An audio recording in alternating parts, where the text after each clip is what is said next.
Fighting Blindness Canada's Viewpoint is a virtual education series that brings you the latest in vision research presented by health experts from across Canada. The webinar you're about to watch is a recording. To learn more about the research we fund and upcoming webinars and events, please visit our website at fightingblindness.ca. This Viewpoint webinar is proudly presented by Bayer and supported by Allergan, Janssen, and Novartis. We'd also like to thank Accessible Media Inc., our national accessibility partner.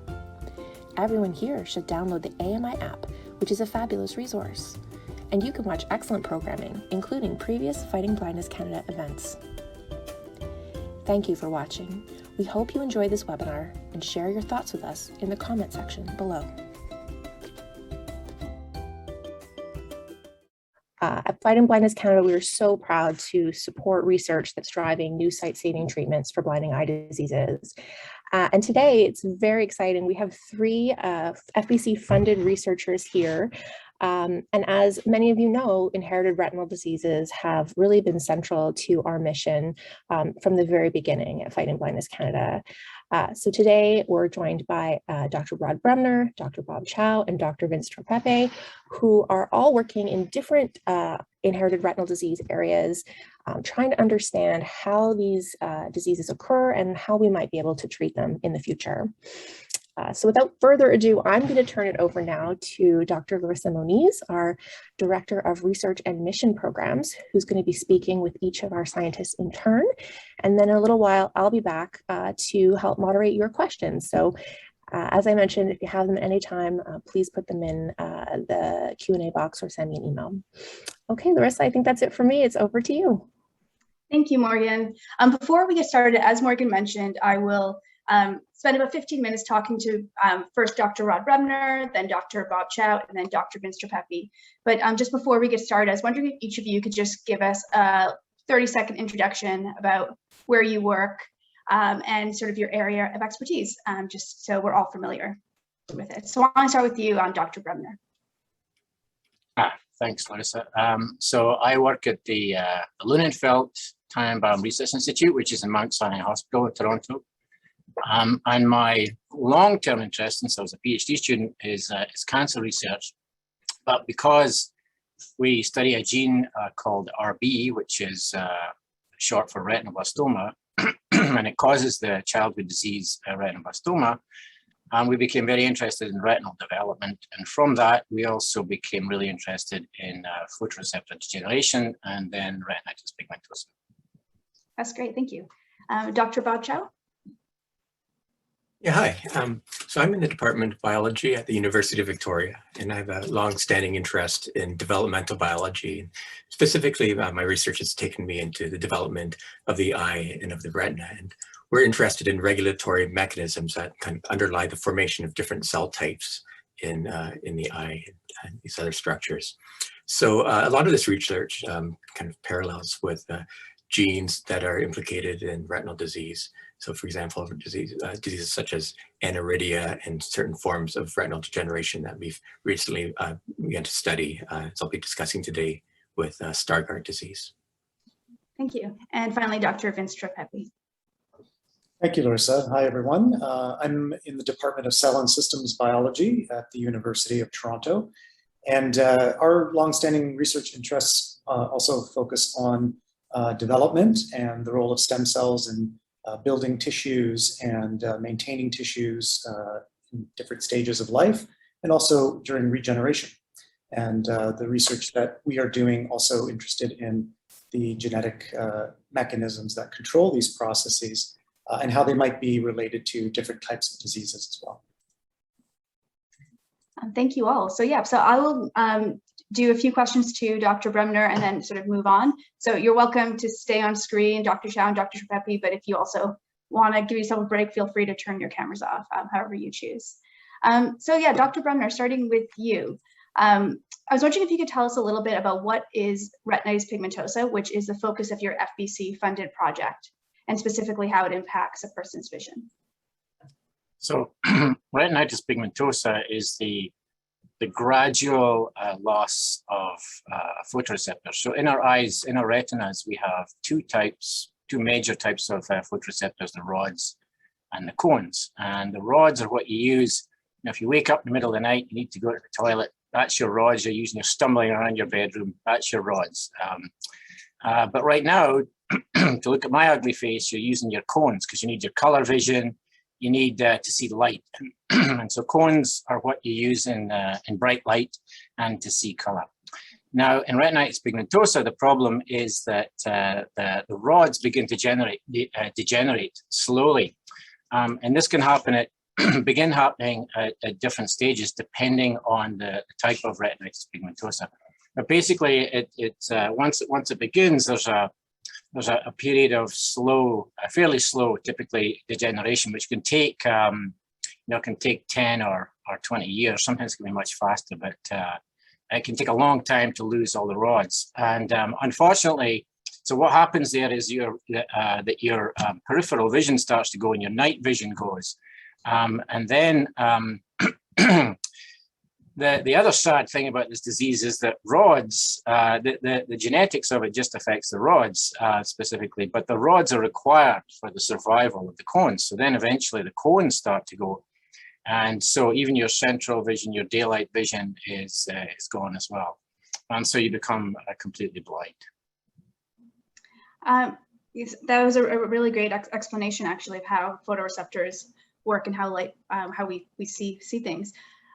So as you mentioned, you get a progressive vision loss when you have retinitis pigmentosa. And with many inherited retinal diseases, we know that there are very few treatments out there. So currently there's obviously one gene therapy that's currently approved, but very few other or therapies in general.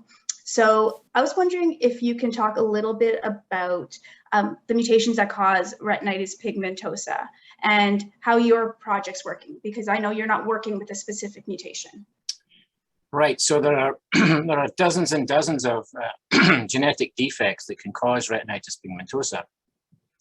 And there are also lots of different mutations in each of those genes that can mess up the gene's function and trigger the beginning of this terrible disease.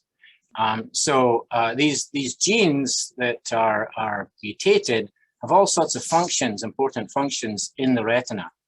Many of them function directly in the photoreceptors themselves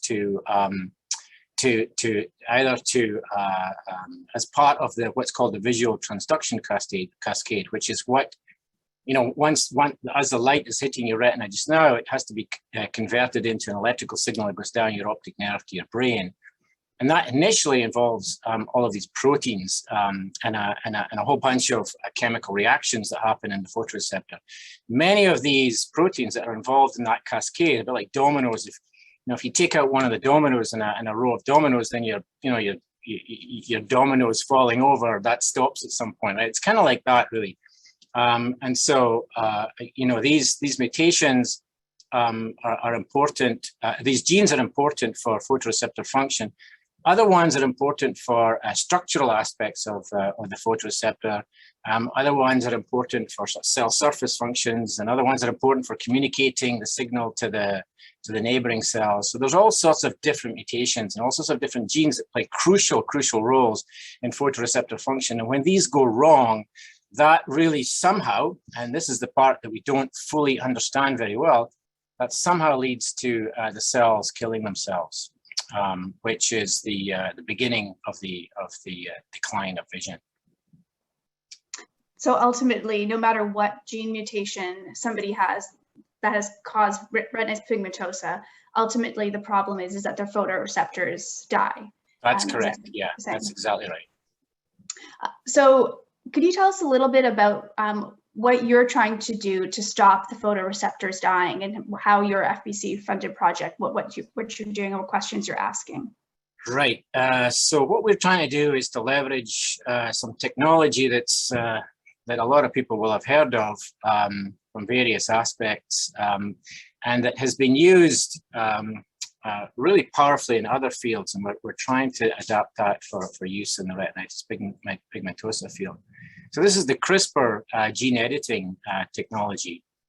And so maybe I can explain how this is used in something like cancer research, and then use that as an analogy to sort of explain how we're using it in retinitis pigmentosa.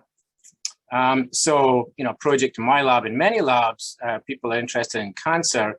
In cancer, the goal is to kill cells.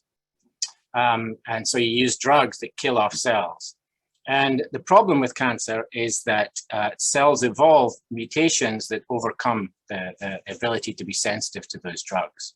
So now the cancer becomes resistant to the death induced by the drug because it's mutated a gene somewhere. And we don't know all these genes that cause this, but CRISPR has helped us enormously. With CRISPR, you can survey hundreds and thousands of genes in one experiment. And so you can literally take millions of cells on a dish, put on your CRISPR library, and one little CRISPR unit goes into each cell. And if you mutate a gene which is essential for killing the cell, now that cell survives. And so those cells grow up now. They grow up, and then you take them, you look at those cells and say, which genes allowed the cell to survive? Which genes blocked cell death? Okay, so now you'll begin to see the relevance to retinitis pigmentosa, because retinitis pigmentosa, you've got cell death, right? And so we're trying to do exactly the same thing, introduce these CRISPR editing tools into the retina in a mouse that has retinitis pigmentosa, and ask, can any of these, if we block any gene in the retina, can we actually protect a photoreceptor from dying? Can we stop the death process? And so what we're trying to isolate really are the death effectors. What are the molecules downstream of all those mutations I described earlier that drive the death of the cells? Okay, so that all sounds great, but the big difference between what I told you about cancer and retinitis pigmentosa is that, when on a dish or even in a mouse, my colleague who's helping me with this project, Daniel Schrammick, does a beautiful job of doing this in cancer models in the mouse. And so when they protect a cell from a drug in a mouse, or when we do it on a dish, those cells, because they're cancer cells, they divide and they grow up, and you get millions of them at the end of the experiment. And so whatever you're trying to detect, whatever the CRISPR did, it's much easier because you've got a lot more material to start with. However, the problem with any neuron, and this is true of photoreceptors and any other neuron, is that they do not divide. And so if we knock out one gene, if we test, like, say, 1,000 genes in 1 in 1,000 cells, we knock out a gene that is a death effector. Now the cell survives, but it's one cell. It's one cell. And of course, this makes it really hard to detect. So we have to try and purify the cells using more technology. And then we have to try and figure out what the genes are that are defective. So it's actually, it's many orders of magnitude more difficult with retinitis pigmentosa than it is with cancer to try and identify death effectors. But that's what we're trying to do. And so far, what we've been able to do is show that the system actually works. We can actually, a few years ago, we published with a group in Switzerland, a gene that protects photoreceptors if you knock it out. And we were able to, with our system, with the CRISPR system, show that we could protect photoreceptors by knocking this particular gene out. Now that gene is not druggable. In other words, the protein that gene makes doesn't have a drug, doesn't have an inhibitor. So it's very difficult, and it's very difficult to design inhibitors for that protein. So what we're trying to do is we're trying to screen about 800 genes which do have FDA-approved drugs. In other words, drugs that are already in humans or are in clinical trials in humans. And so that's the group of genes that we're prioritizing as the first pass. Now, as I say, we've set up the platform and we've done our first screens, and we've run into some technical problems that we're trying to solve now. It's really all, it's a bit difficult to explain, but it's all related to this tiny numbers of cells. And so if there's any contamination from other cells, that's one of the problems we faced, then that messes up. You get lots of genes, but none of them are relevant. But hidden in there is something that's protecting photoreceptors. So right now we've been optimizing, and hopefully by the end of this grant, we'll have some genes that actually protect photoreceptors, and they will be, I hope, druggable proteins. So, and because they're drugs that are, those are drugs that are already in human beings, it will make it, in theory, that much easier to then go to clinical trials and test those in patients for safety. Thank you. And also for efficacy. Yeah, I think you've given a really good, just so much detail about some of the technical challenges that sort of as a scientist you face trying to do what sounds like potentially a simple thing, trying to just identify genes that are going to kill a cell. Just for anybody who's listening who might not know, I thought you explained CRISPR really nicely, the idea that it's an editing tool. So I always like to think of it as little, this might not be molecularly accurate, but like little scissors that you're putting in there and it's cutting out a gene. That's a really good analogy, Liz. So that's a very, very good analogy. So it's literally cutting the DNA at very specific places that we target the CRISPR enzyme to cut at. So that's a really good analogy, the scissor analogy. Yeah, exactly. So then you sort of, the gene doesn't work. And then, so like, when I'm trying to sort of explain this project, we always, people know, or we're most familiar, I guess, with gene therapies that are trying to help somebody's vision by putting in a functional copy. So here we're still talking about genes, but we're not talking about a sort of a gene replacement therapy. We're talking about more of almost you're trying to identify the genes that affect death and then find a drug that can do the same thing. That's so right. What do you think is some of the risks and benefits of doing this more, I'm going to call it a universal approach as opposed to a gene-specific approach? Right. So the gene-specific approach, you know, there's great promise there. That the difficulty with that approach is that for every different mutation, if there's a defect, you know, if there's an inactive gene that's essential for photoreceptor survival function, and then that kills the cell, then you have to replace that gene. And, you know, replacing that gene is not going to be, replacing gene A is not going to be good for somebody who has a gene B defect, or gene C, or gene D, or whatever, right? And so trying to find the death networks that underlie the death of the cells might be a more general way to go about this. So that's an advantage. The disadvantage, I guess, is that, you know, gene therapy in theory, although in practice, this is proving to be more difficult. In theory, when you do gene therapy, you should rescue the function of the photoreceptor forever. Unfortunately, the gene therapy vectors can be switched off. Somehow the cells can recognize them as being foreign and can switch them off, silence them. And so you can have, in theory, you could have partial, not long-term, not permanent rescue of vision.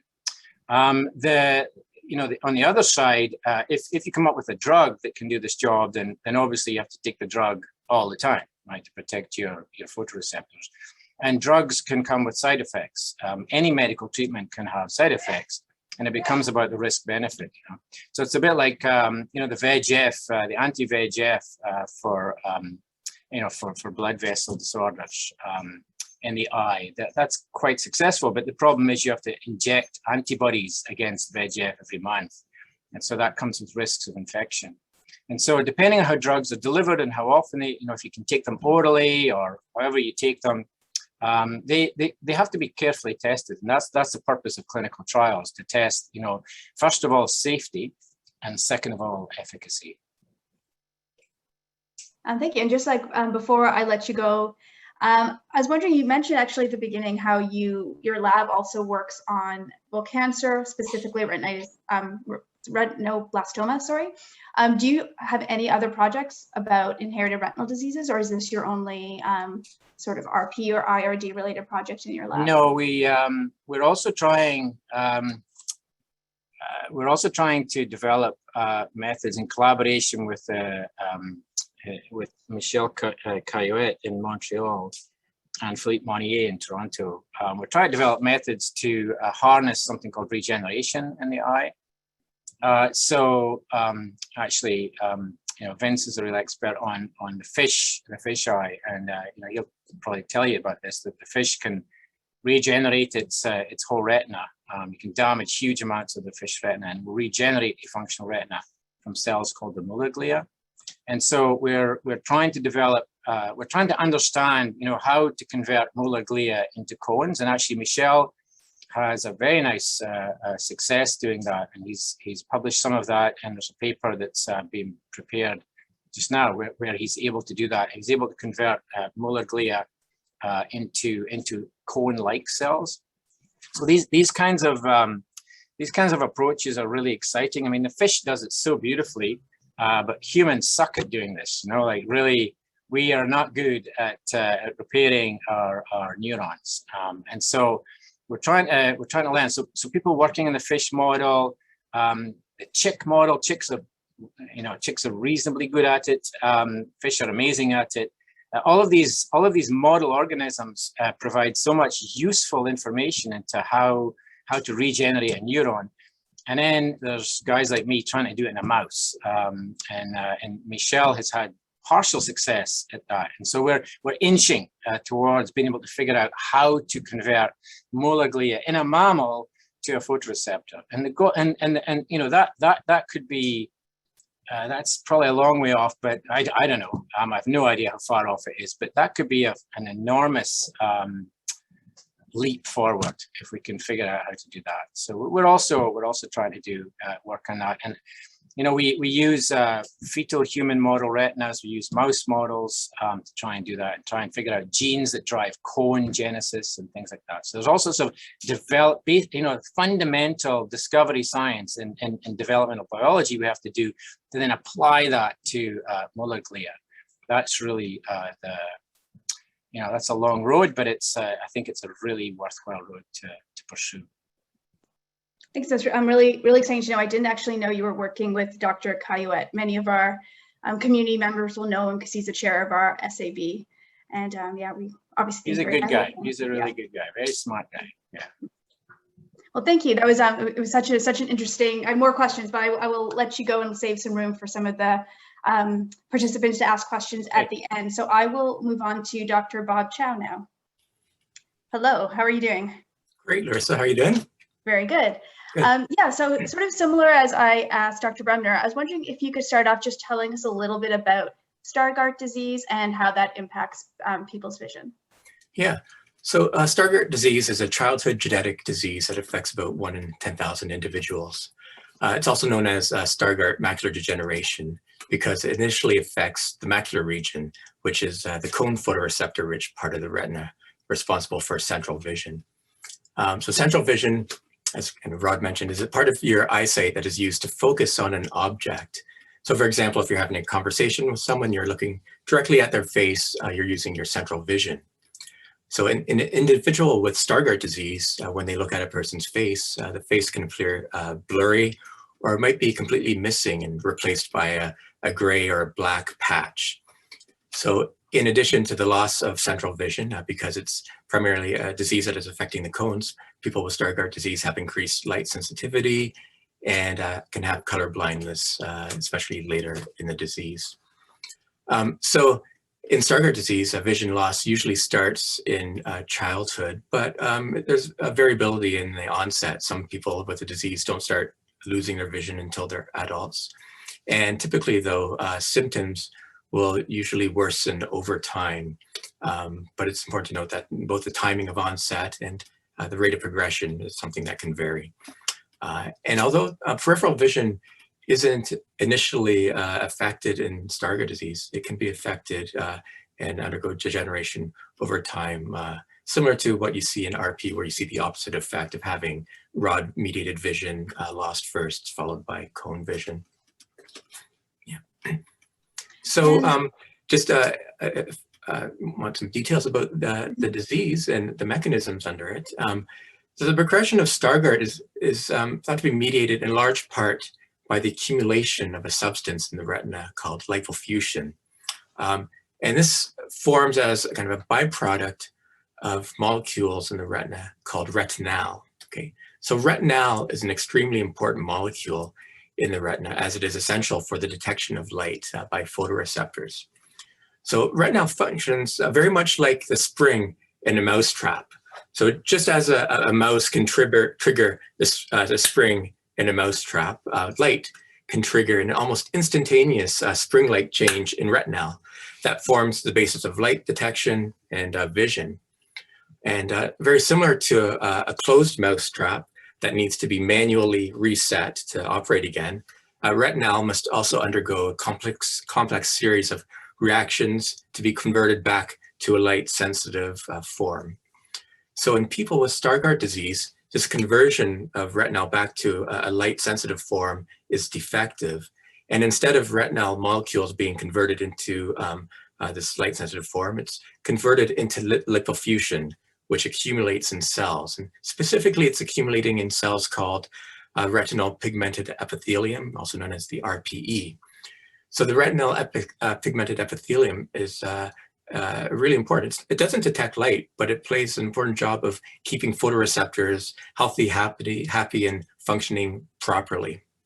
So the accumulation of lipofuscin in retinal pigmented epithelial cells itself isn't really harmful, but it can be converted into another series of toxic molecules.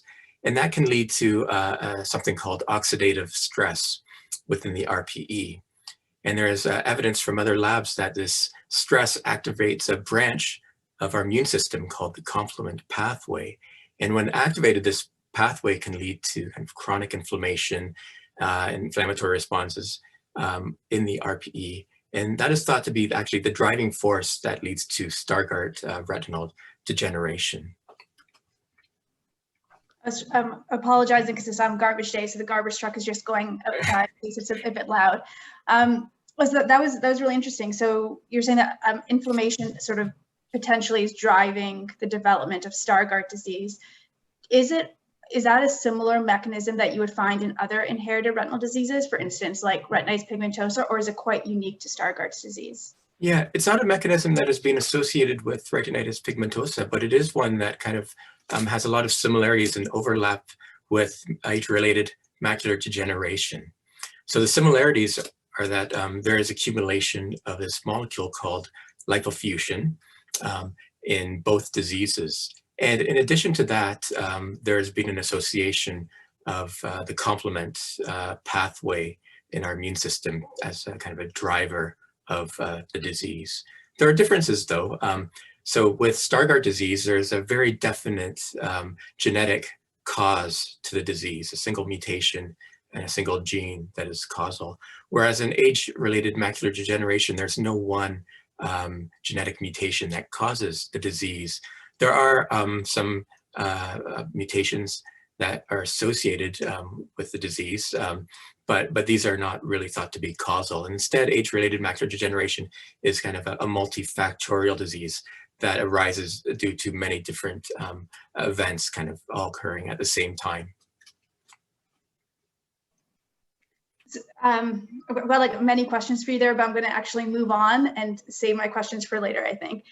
So let's get into the project, the FBC funded project, which I'm sure everybody wants to hear about. So I know that you are looking at trying to block part of the immune reaction, is that right? To see if you can reduce vision loss. So I was wondering if you could talk a little bit about what your project's actually looking at. Yeah, absolutely. So the primary objective of our FBC funded research is exactly what you said, to examine the role of the complement pathway in the progression of Stargardt disease. So it's not something that is completely novel. It's been looked at in many different ways by other labs. But our approach differs in that we're using a very direct genetic approach to study the role of this complement pathway in the progression of the disease.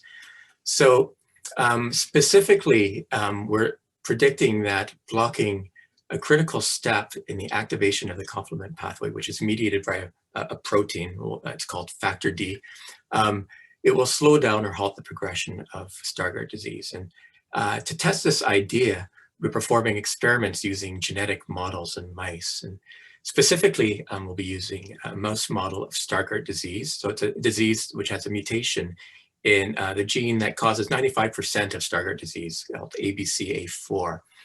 And we're seeing whether or not the progression of the Stargardt-like symptoms which appear in these mice is lost when combined with another mouse model mutation in which the key step which activates the pathway mediated by factor D is mutated. So this is classically known as referred to in the field as a genetic rescue experiment.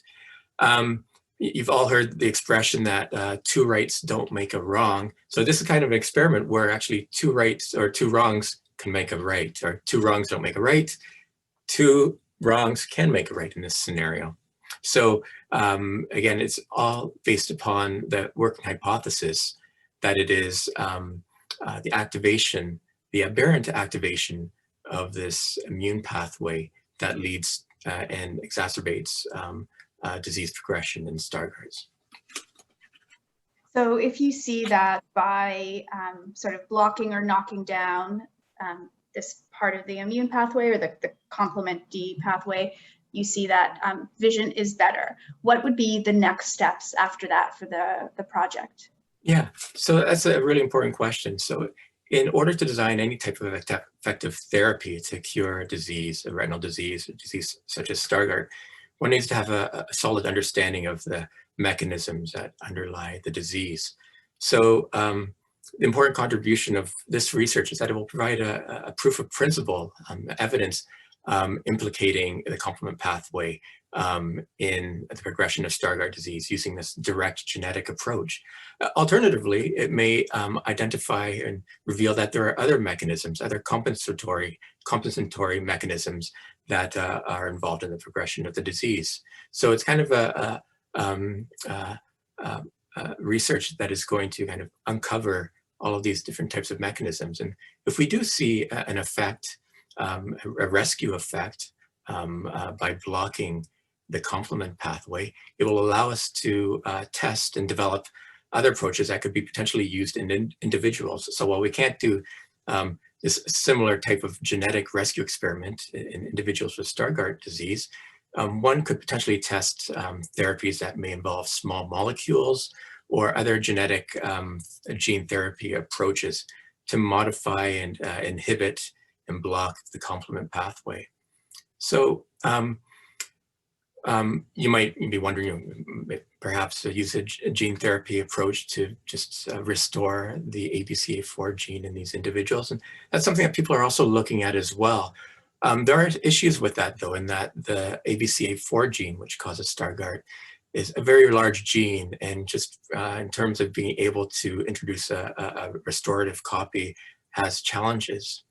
In addition, by blocking something like the complement pathway of our immune system, it may represent a strategy for treating multiple diseases in which we have this similar type of disease-related mechanism. So a disease like Stargardt, which may be caused by mutations in several different genes. So although ABCA4 is the gene that's responsible for most forms of Stargardt, there are a few other genes that are implicated. So potentially this approach could be used to treat those. And given that there are similarities between Stargardt and age-related macular degeneration, some of our approaches that we could develop in the future could also be adopted for treating this type of disease as well. That's great. You actually answered about 3 of my other questions about if this could be used potentially for AMD and about the gene replacement option. Yeah.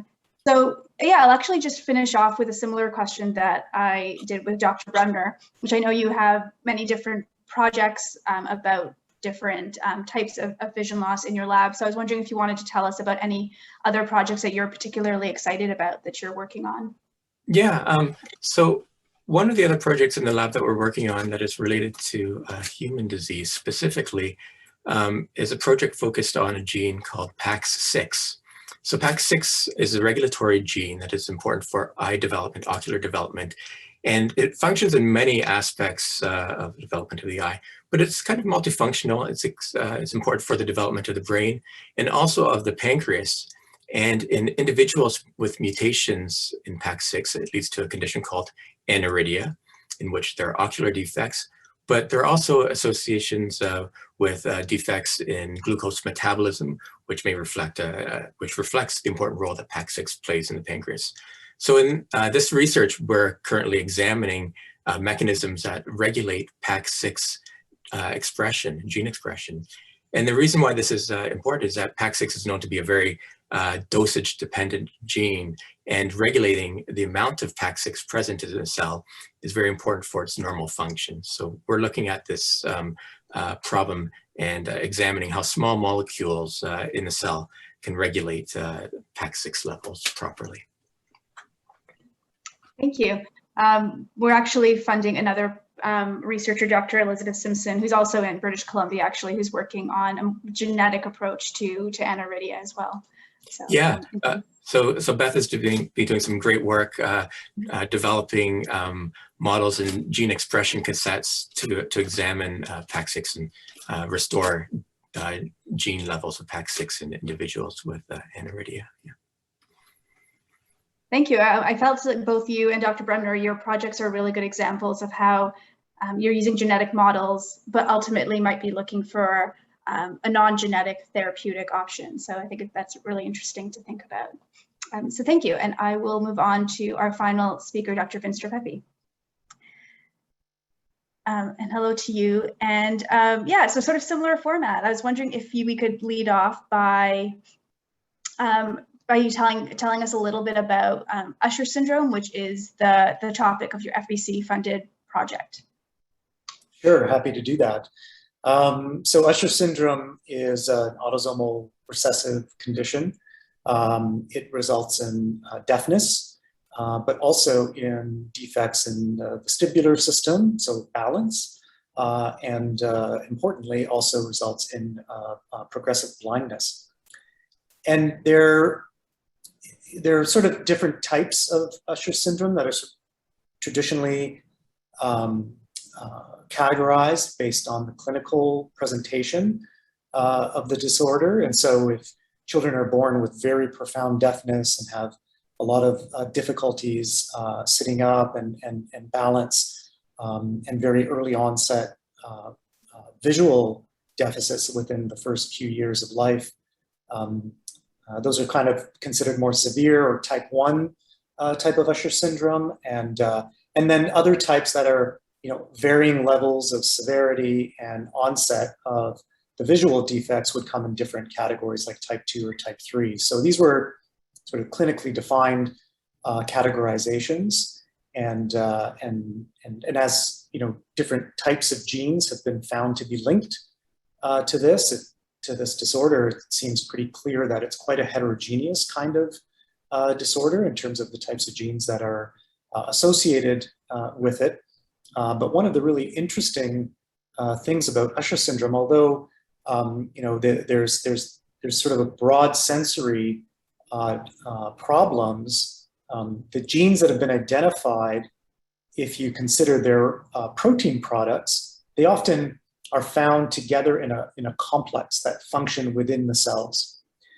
And so this could be quite an advantageous sort of understanding of the basic biology, because at first blush, the various kinds of genes that are involved, you might think, well, how are these all related? But what the data is starting to show is that they are in fact related functionally. And so we can understand how the different pieces of the network work together. And if we can understand that in the inner ear, where problems in some of those genes would cause deafness, we are wanting to know, how would that work in the retina? What is it about these genes and the network that might be affecting vision? And so that's part of the sort of project that we're trying to uncover. I thought you sort of described well how there's many different symptoms for individuals who have Usher syndrome. So from a scientific point of view, are syndromic diseases more difficult to study? You actually mentioned potentially not necessarily a benefit, but how you can look to see what's happening in a different organ. But in terms of studying it, does it make it much more complex since it is such a multifaceted disease? Yeah, no, that's a great question, and I think in general it can be a little more complicated in scenarios where you might have deficits in the eye, but also deficits in the circulatory system or the immune system. The problems that you're studying in one particular tissue might be the direct result of the genetic defect in that tissue, but also the secondary consequences of the fact that there might be changes in the circulation of blood or immune factors, which are very complicated sort of interactions that happen normally in tissue. So it can be a little bit hard to disentangle what is what in cases in syndromic disorders of that type. I think in Usher syndrome, it's interesting that the parts of the nervous system that are primarily affected are these sensory cell types. In the inner ear, it is called the hair cells of the cochlea. In the retina, it is photoreceptors. And so we may be able to actually learn from different kinds of projects around the world that are studying both sets of tissues separately to try to understand whether there might be some common threads and what might be going on in Usher syndrome. So moving actually onto your project, I think that's a really good segue. So I know you're studying a specific gene. It's called PCDH15B. So what are you trying to understand about this specific gene? And so how have you designed your research project? Yeah, so protocadherin 15 is one of the dozen or so genes that have been linked to Usher syndrome type 1 in this case. And so I mentioned that in the inner ear, there are hair cells that are really important for processing sound.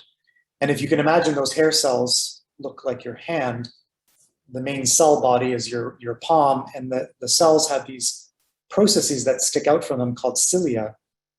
And when sound waves travel, they have to bend the cilia, and then that bending causes a signal in the cell to eventually signal back to the brain.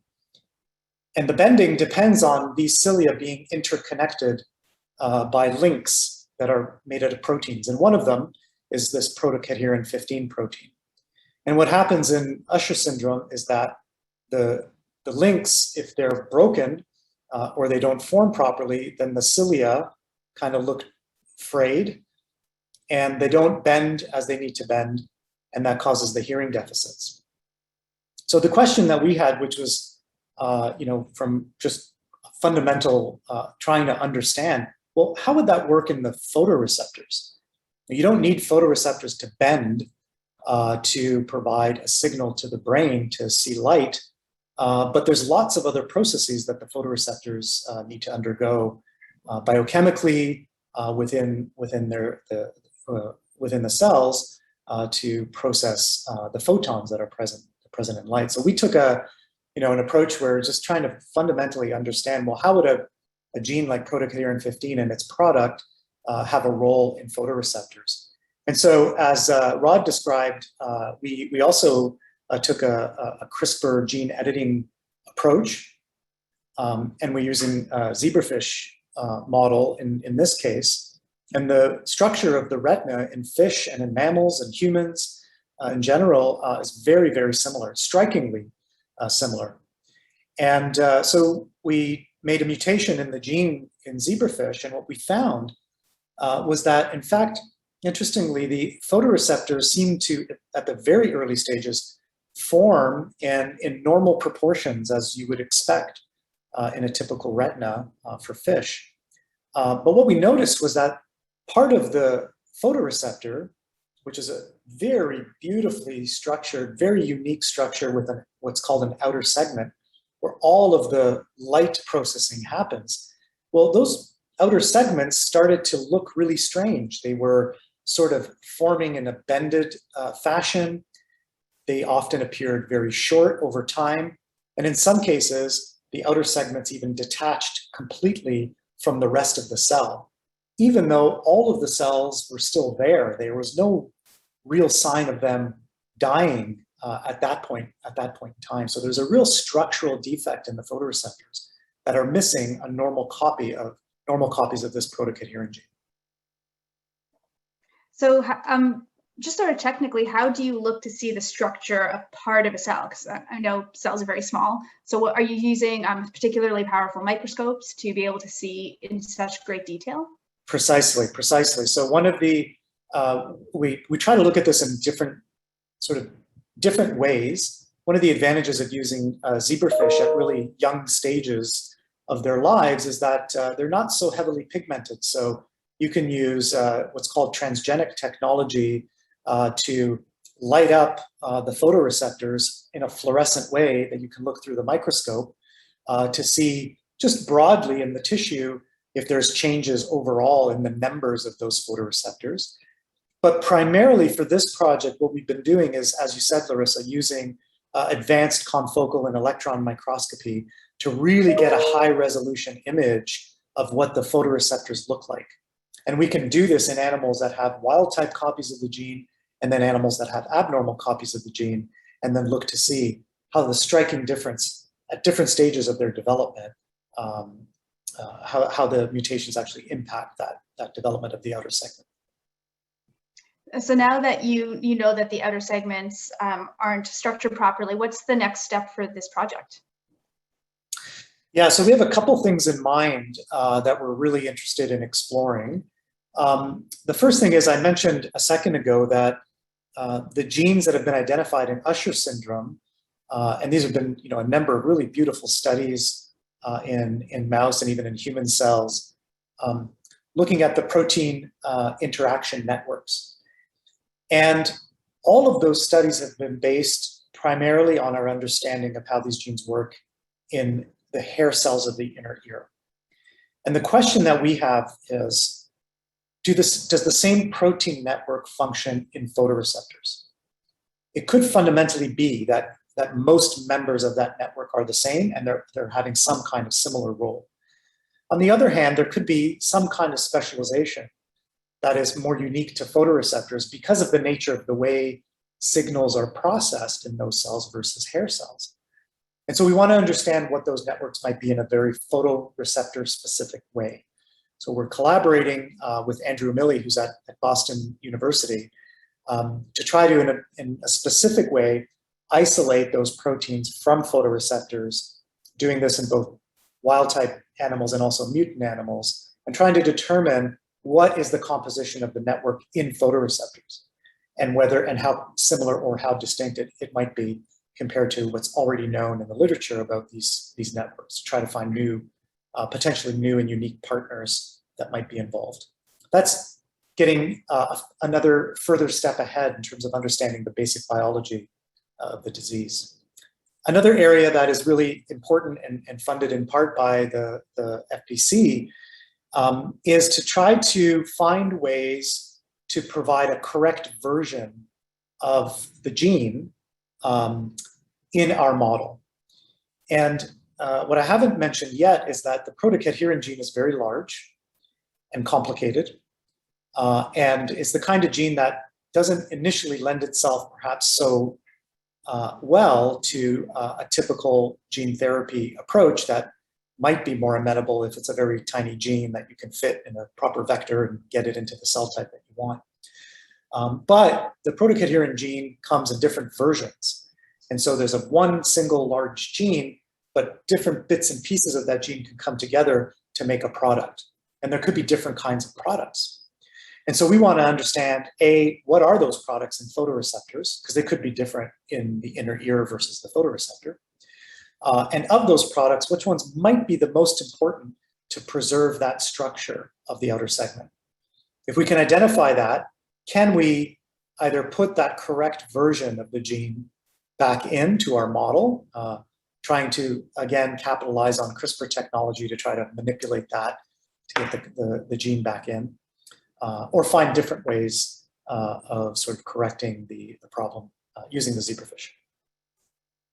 It's really, really interesting. So when you're talking about the network of proteins or of molecules, do you also think that mutations in other genes that cause Usher syndrome are part of this network, and they would also cause similar structural defects, maybe not the same structural defects, but similar structural defects in the photoreceptors? Yeah, that's a really great question. And in fact, there is one theory out there that essentially all of the genes that are linked to Usher syndrome function in this kind of complex. So I mentioned that some of them are important for the links between the cilia and hair cells. And protocoherent happens to be one of them. But there's also proteins that then connect the links to inside the cell, within, on the other side of the membrane, for example. And then there are yet other proteins that will then connect that part to some other part of the cell, which helps to support the broader structure of the cell, like the different filaments that are present inside all of the cells that we have in our body. And so it could be that each of these networks are linked in a way that provides a normal kind of structure. But if you remove one of them, it impacts the network. But depending on which one you remove, the phenotype that you get might be something that is very severe, like bending and malformation or even detachment, versus something where it's more subtle on the structural side, but biochemically within the cell, there might be defects that are a little bit downstream. So you're absolutely right that those connections could be there, and that the way they would present themselves in the laboratory might be a little bit different. So we got to keep an eye on that. I think it's really interesting because you're actually talking about the physical structure. So these proteins are essentially sort of the gears and the, I don't know construction, but are the little pieces holding up the house that is the photoreceptor or the hair cells. Yeah. One of the amazing things about photoreceptors is that the outer segment that we've been, all three of us have sort of mentioned in our remarks, is a very dynamic part of the photoreceptor. You don't just make it and it just stays static for the rest of your life. There's so much wear and tear in the process of vision and in processing photons of light that the outer segment is constantly being remodeled. And it's that remodeling that needs the sort of resiliency of the structure of the cell so that it doesn't remodel in an abnormal way, even under natural conditions. And so what we think is that if we can tap into that natural remodeling process, then if we can put back the normal copy of the gene, then maybe we can just step back and let the photoreceptor do its thing and maybe incorporate the wild type copy and then remodel the photoreceptor into its more natural state. So if we can do that at a relatively early stage, that might be a really amazing approach to try to fix the problem. Mm-hmm. No, definitely.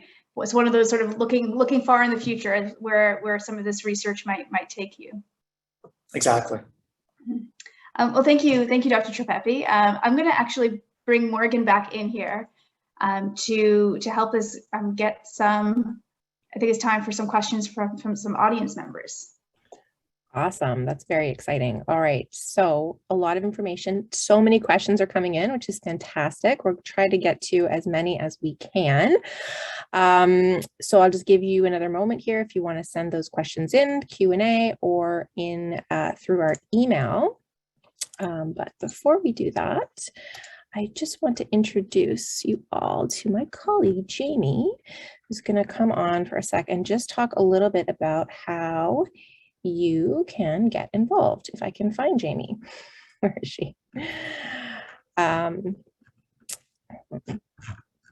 see. All right, you know what? While I look for Jamie, let's start with a question because this is taking me too long and I want to have as much time as possible. So let's see. So let's maybe go back to Dr. Bremner to start. This is actually a really interesting question. I've had a few different people email me this week, and Larissa had a conversation about it this morning, and I thought I knew the answer, but now I'm confused. So a couple people have asked about the inheritability of RP. So is RP always inherited? And if not, what is the percentage of RP cases that are inherited? Yeah, it's an inherited genetic disorder.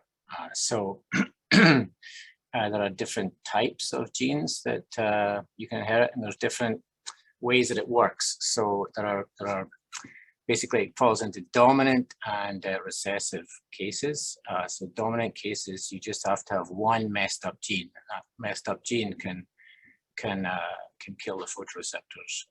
So some of the mutations in a gene called rhodopsin, which is important for light detection, are like that. And then there's other genes which are recessive, and one useless copy of the gene does not cause the disease. You need to have 2 copies of the useless disease. But yes, they are inherited. In theory, you could have a mutation that, for example, arises during development of the embryo, very early on in embryo development.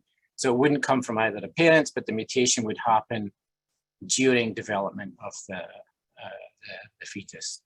And then, those cells would give rise to the retina, and so that person would be what's called mosaic for that genetic defect. They wouldn't have it in all their cells, so if you inherit a mutation that's in a sperm or in an egg, it'll be in all of your cells. But if that mutation happens early in development, it'll be in a varying numbers of cells depending on how early and which particular point in development it occurred.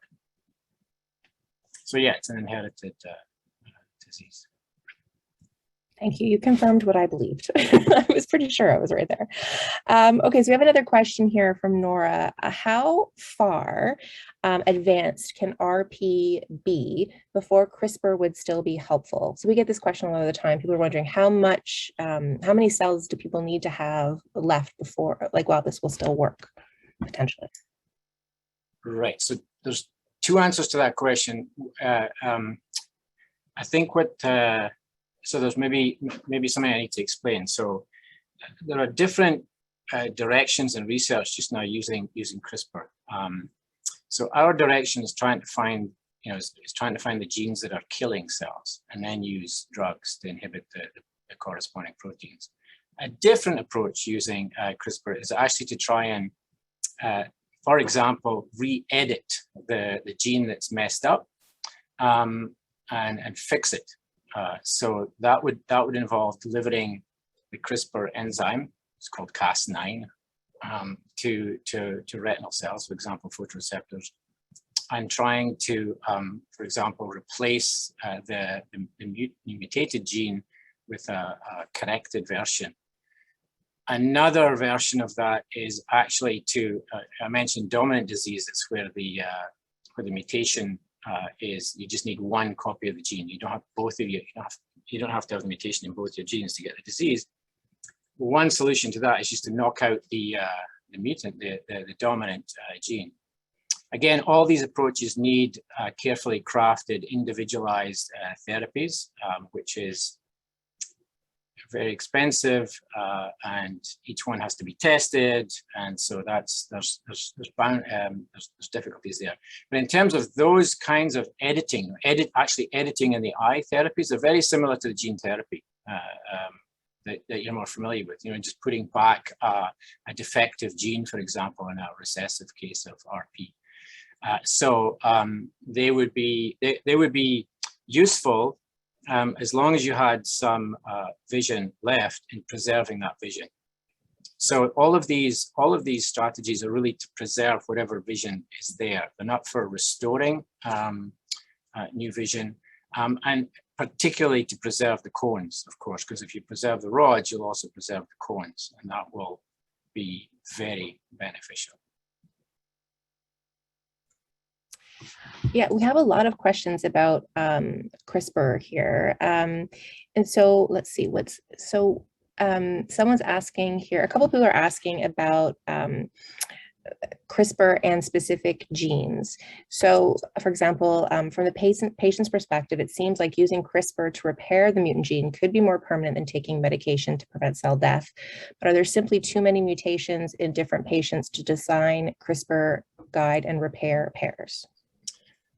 It's not beyond the realms of possibility, but it does need, every one of these would be kind of a new treatment. And then there's the question of efficiency, right? So the efficiency of trying to repair a gene is another huge problem. If you're introducing a virus into the eye and it gets into, I don't know, let's say 1 million cells, and you're just replacing a defective gene. So you've got one of these visual transduction cascade, one of these dominoes is missing, you try to put the domino back, right? So you restore vision.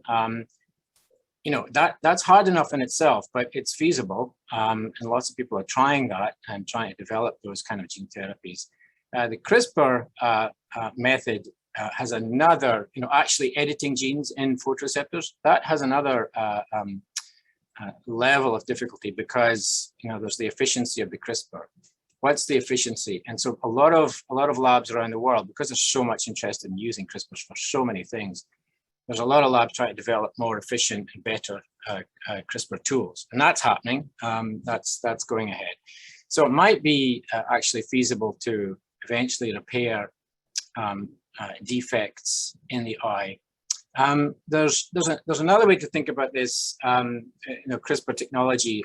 So this comes from something like in sickle cell anemia, which is caused by you don't produce any of the adult globin gene, and so you have problems with oxygen transport in your blood, which can lead to strokes and death. And in sickle cell anemia, the treatments, things like hydroxyurea, what you do there is you take those drugs to reactivate what's called fetal globin. You switch on another gene. And one of the CRISPR-based technologies that's now been trialed and has been successful in at least one person is using CRISPR to knock out the thing that keeps fetal globin switched off. So these are other kinds of ways of thinking about the disease. That's more in line with what we're thinking about. Can we think of a global way to sort of prevent death in photoreceptors, other than thinking about the mutation itself that causes the disease? Can we think of a more general way of, messing with something else that's leading to the cell death? So there's lots of different uses of CRISPR. Each of them comes with its own complexities, of course, which needs lots of work to figure out, I guess. But we're going as fast as we can. So Ron has asked, Dr. Bremner, can you say more about how the cone cells will die after the rod cells die in RP? Right. That's also quite poorly understood. There are groups who think they've isolated factors that rods release that protect cones, but how effective those are at really protecting cones is not clear. So I think there's a lot of work still to be done in terms of trying to understand cone protection. Maybe Bob and Vince, if they have input here, they could fire in as well. But I think it's hard enough trying to understand how the rods die first, but then the cones, it's another level of complexity. The other thing that makes it hard to study cones is they're actually rare. In the outer layer of the retina, 97% of the cells are rods. And only 3% of the cells are cones. That's true in mice or humans, and mice are distributed everywhere, but in humans are really focused, in the macular region. So it's the rarity of those cells makes them more difficult to study. We have a fair number of questions just about sort of RP in general and its progression. So a couple of people are asking, will everyone who has RP eventually lose all of their vision?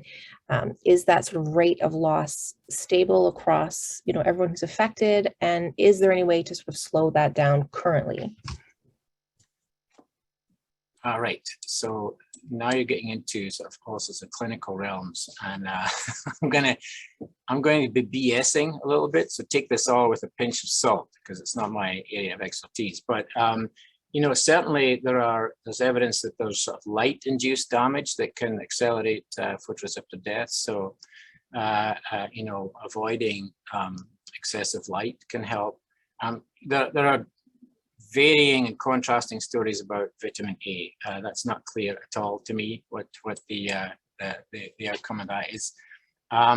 There's really no proven therapy. Somebody else on another feed was asking about the latest optogenetics therapy as well. And so again, so there was a French group who published, so what's optogenetics? So this is amazing work that comes out of trying to define light-sensitive molecules in bacteria and all sorts of other species. Again, showing the value of breadth of research. Please ask your government to fund the CIHR. That's where people get the money to do this kind of work. So all these people, you know, they studied light-sensitive molecules in all sorts of species. And some of those they're now putting into animals with degenerative conditions to try and see if they can stimulate vision instead of using photoreceptors, which may all be gone in a patient with RP. If they put those light-sensitive molecules into other cells in the retina, can they actually get some? Can they detect light? Can they restore some vision? So there's a French group published one patient. It was a Nature Medicine paper a while ago. They published one patient where combining optogenetics with special glasses that gave them more intense light, they could improve vision somewhat in that one patient. Problem with that, it's one patient, and so although very encouraging, you know, it could be a false lead. Yeah. And then there's another company which has just released news. They claim that in, I think it was 9 patients or something, they're claiming that they can, their method of optogenetics, the particular light-sensitive opsin molecule that they're using in their transgenic method actually had remarkable ability to restore vision over a long period of time, over a year. The problem there is that their study is not published, as far as I can tell. So it hasn't really been peer reviewed. So, and it hasn't been properly, when you do a proper clinical trial, which is what they're trying to do next. They're trying to set up a phase 2B trial now. So in phase 1, you're really testing safety. And if you get good safety, you can go into phase 2 and begin in a small group of patients to look at more carefully at efficacy. In other words, does the thing work? And so they're trying to expand their group from, I think, from 9 to about 17 patients or something. And so that's encouraging. It's, again, it comes with the issues that, you know, that they have to look out for things that are happening in other gene therapy trials as well, like viruses being switched off and gradually the efficacy of the therapy not being long lasting. But it certainly sounds quite encouraging. Again, a huge problem for me is that it's not published and they're raving about it online, but it hasn't really been reviewed to my knowledge anyway. So just take that with a little, that cautionary note. It's exciting, but it, you know, has to be rigorously reviewed for safety and efficacy, as with any clinical treatment. Absolutely, and I think you've really you know, brought up something that's so important, especially as we're looking at rare diseases, that our sample sizes are often very small. So, you know, being able to repeat these experiments and these trials and see how it plays out over a period of time is important. Well, thank you. There are still so many questions, but we're going to have to move on. I'm going to move on to Dr. Chow in just a second, but I see Jamie. I managed to find her and she's here. So I'm going to turn over her for just a moment of your time. You're on mute, Jamie. Yeah. Oh, still 18 months later, the mute button. Okay. Hi, everybody. My name is Jamie Alexanderson. I'm the Senior Manager of Development at Fighting Blindness Canada. And, you know, I have to say, I can never get enough of listening to Dr. Tropepe, Dr. Bremner, Dr. Chow. I've had the privilege of hearing them speak many times. And, you know, we are so grateful for the work that you're doing. You know, really, this is what will lead to discoveries and that will lead to treatments. So thank you for your passion in vision research and all you do to keep research moving forward. I'd also like to take a few moments today to talk with you about our monthly giving program. But of course, before I begin, I would like to thank our core supporters. Many of you are here on the call today. Thank you for being monthly donors. Every day you are making a difference by funding the best in vision research. So thank you. To us, monthly donors are such an important part of Fighting Blindness Canada and our community. These donations provide reliable and ongoing funding, so future projects and long-term investments in vision research are possible, just like the research you're learning about today. If you would like to consider becoming a monthly donor, you can make a tremendous impact by joining our monthly giving program. For as little as $1 a day or $10 a month, every monthly gift is meaningful and makes a difference. So if you would like to join our monthly giving program and join our community of core supporters, please consider calling us to become a monthly donor. You can call us at 1-800-461-3331. At extension 257, you'll reach me, or you can visit our website after the webinar at fightingblindness.ca. fightingblindness.ca. And I know Morgan will put more information on the post-webinar survey about monthly giving and how you can become a supporter to Fighting Blindness Canada.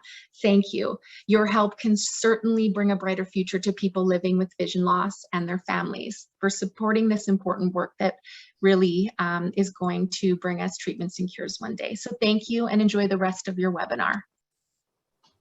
Thank you so much, Jamie. All right, Dr. Chow, you are up. All right, I have so many questions here. So this one is actually a little bit, let's see, where is this first Stargardt's question? I just had it handy. No, I've lost it. There we go. So we have a question from Linda, who sent an email, and she said that she was diagnosed with Stargardt's nearly 30 years ago. She's currently 68 years old, but her vision was fine until 7 or 8 years ago. Following numerous tests and visits with specialists, Stargardt was the diagnosis, but then she received some genetic testing which showed RP. And so she's asking, is it possible that she has both diseases, even though she shows no typical symptoms of RP? Yeah, so that's an interesting, good question. I think the answer to that lies kind of in the semantics of how you describe and name a disease. So there is quite a bit of variability in Stargardt disease, as mentioned. Onset could happen very early in childhood. It could also happen later in life. And there's also, to some degree, some overlap in the phenotype that is presented with respect to degeneration of the retina. So typically, though, Stargardt is something that is affecting primarily the cones, the macular region, and RP is mainly initiated in the photoreceptors. But that doesn't say that all cases are behaving exactly following this pattern. So it might depend on kind of the genetics of the disease that Linda inherited, mutation in one of the genes that is known to cause Stargardt, EBCA4, or another gene, or if it's a gene that is commonly associated with RP, it may have been just classified as an RP based on that gene that is being mutated. So it's kind of, I would say it's a more of a semantic issue. There could be features of Stargardt that may present in RP and vice versa due to this variability. In addition, not all mutations that are in the genes that are causing these diseases are the same. So there could be different types of mutations that might possibly affect disease progression differently in different forms of Stargardt and RP. So there's a lot of complexity and variability. Yeah. For sure. We have another question here about asking about for Stargardt disease, would it help to take anti-inflammatory drugs? Is that something that you're Yeah, I mean, that's definitely an area that is going to be studied and is being studied. So we still don't know exactly the mechanism that is underlying the progression of Stargardt disease. There's definitely recent research that is implicating activation of the innate immune system, specifically the complement pathway. And that is a pathway that can lead to inflammation. So the experiments that we're doing right now in our work is kind of looking at the very start of the activation of that pathway.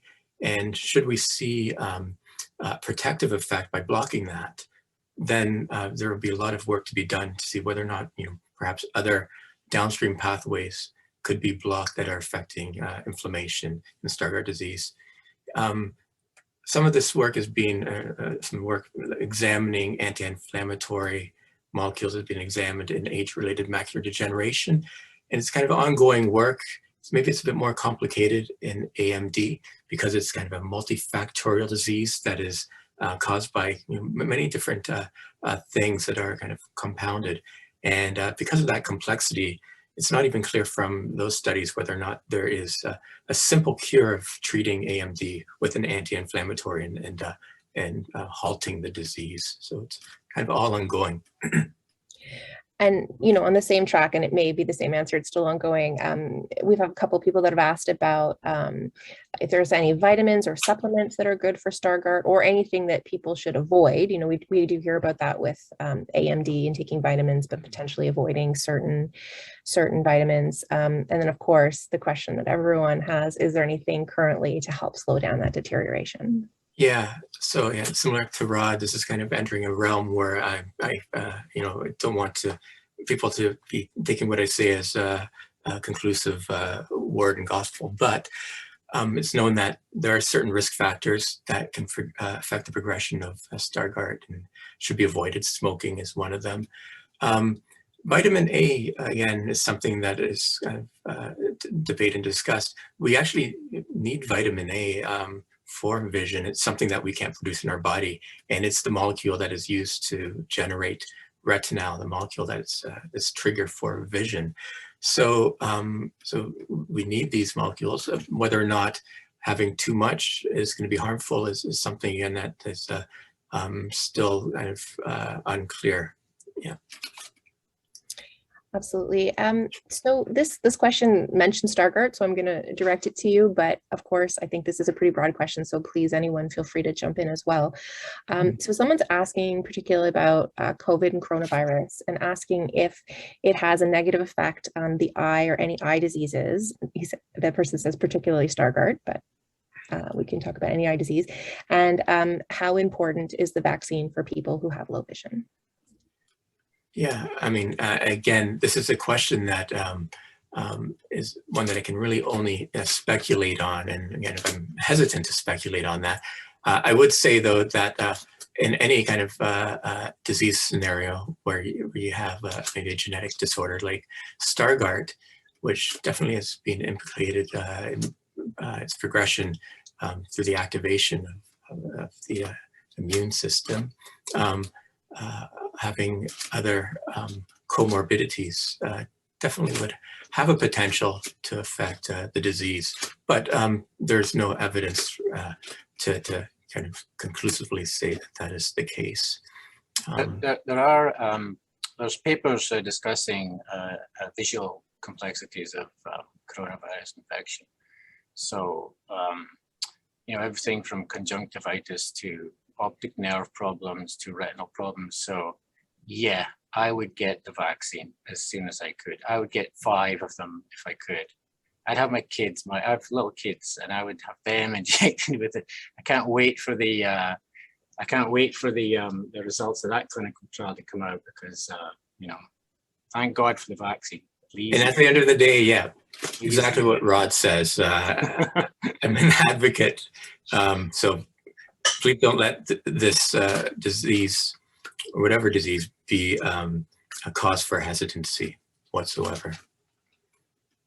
Yeah, absolutely. The last question for you, and then I'll move on to Dr. Tropepe. But Sure. So Abbvie's asking if are there any impacts of a cataract operation on the progression of Stargardt disease? Yeah, again, that's a question that kind of goes out of the realm of my expertise. So to answer that, I think I would definitely consult with an ophthalmologist. And the reason for that is Stargardt isn't just a situation where the disease is kind of static and all individuals with the disease are exactly the same. So there are many factors that could lead to how you might address that question. How advanced is the disease? Do you have any other comorbidities?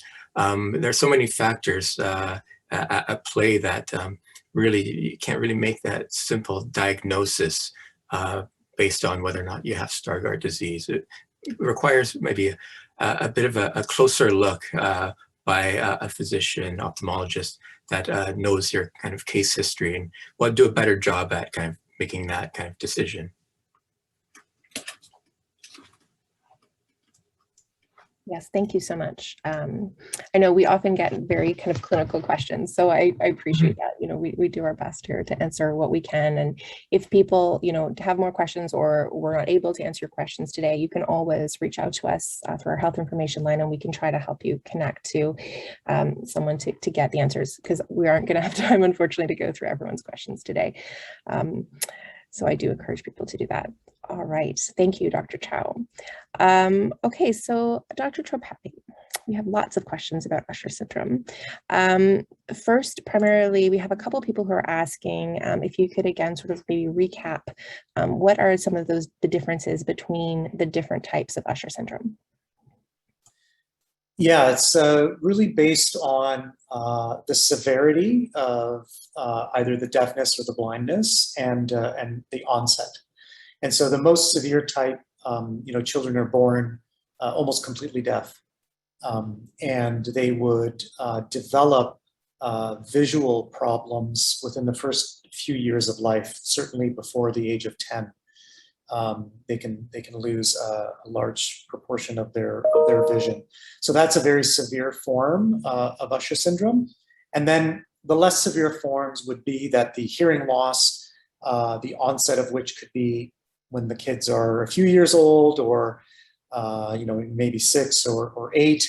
The vision loss might start to occur in their teenage years, early teenage years, starting with night vision, and then ultimately leading to other sorts of visual deficits, and maybe eventual blindness when they're in their 20s or 30s. So it was kind of a range from, you know, early onset severe to later onset and somewhat less severe and more protracted over the course of the early years of life.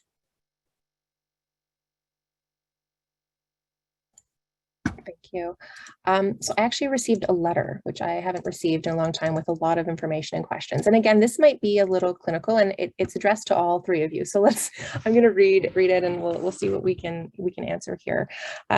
So just last year, this gentleman had genetic testing and found that the symptoms fit Usher syndrome type 4. And was advised that this was a fairly new type. I believe that's what he's written here. He also wanted to mention that as a bilateral sensory neural hearing loss, has hearing aids, and is followed by a hearing specialist. But then when he recently went to see his vision specialist at Sunnybrook, he was informed that he has RP. So I think he's just feeling very confused, and he said he's facing sort of a wait and see type of life ahead of him, and that didn't impress him very much, which I can understand, right? It's very confusing to get multiple diagnoses like that. It sounds like this person has lost their driver's license at this point. And the specialist at Sunnybrook that they're seeing said that they've compensated well for a loss in their visual field. And so this individual is just basically saying, you know, doesn't really understand, you know, why he's getting different diagnoses. It's very frustrating and difficult. And I'm just wondering, maybe if anyone here, even Larissa, like anyone has any sort of advice for this person going forward, you know, to get more information, to feel a little less frustrated and confused by the whole process. Yeah, maybe I could take a stab at it. And again, this is not coming from a clinical perspective or someone who knows this particular case very well, but from the scientific perspective. First of all, yes, type 4 is kind of new. And again, these types are mostly clinical categorizations, and so it is a little bit newer compared to what some of the other types have been studied. So that's the first thing. The second thing is that it is very often the case that the visual deficits described in Usher syndrome are in fact described as RP. And this is primarily because we know so little about the cause and the real nature of the visual deficits in Usher syndrome. It's assumed to be RP type. And I think there's, in some cases there's good reason for it. It appears that there might be some degeneration. It appears that it might be rod specific initially, followed by cones. So it has some of the hallmarks that might be comparable to RP.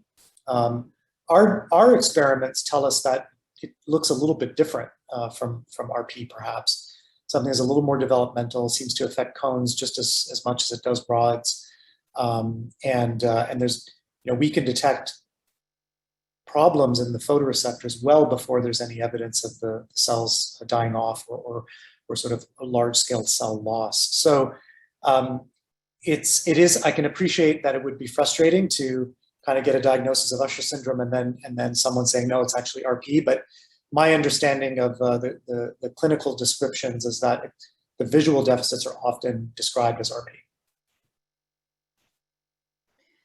I'll just add, I think that was I don't have much to add to that, Dr. Tropepe, except to say I don't know if the person has mentioned it. If they haven't gone for genetic testing, it might be something to ask their ophthalmologist about if they're a candidate for that, because that might shed a little bit more light on the diagnosis. Of course, not everybody is able to get a genetic testing result, but that might be something they might want to consider.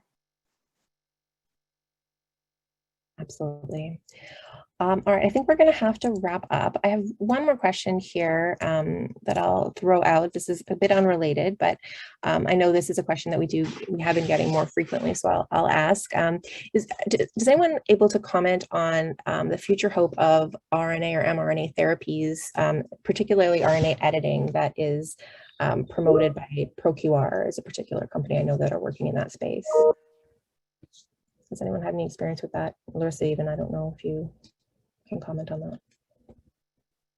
I can comment sort of at a high level, and then if somebody wants to jump in. So there are many sort of companies doing different types of gene therapy and gene editing approaches. So ProQR is doing a specific one, which is RNA based. So they have a number of clinical trials with different types of genes and gene mutation. So it's hard to comment sort of as a broad category. One of the differences with a therapy like ProQR is that it probably isn't as permanent potentially, because you're putting in sort of small amounts of RNA, which will temporarily potentially fix the problem. But once those molecules get turned over, you might need to get treated again.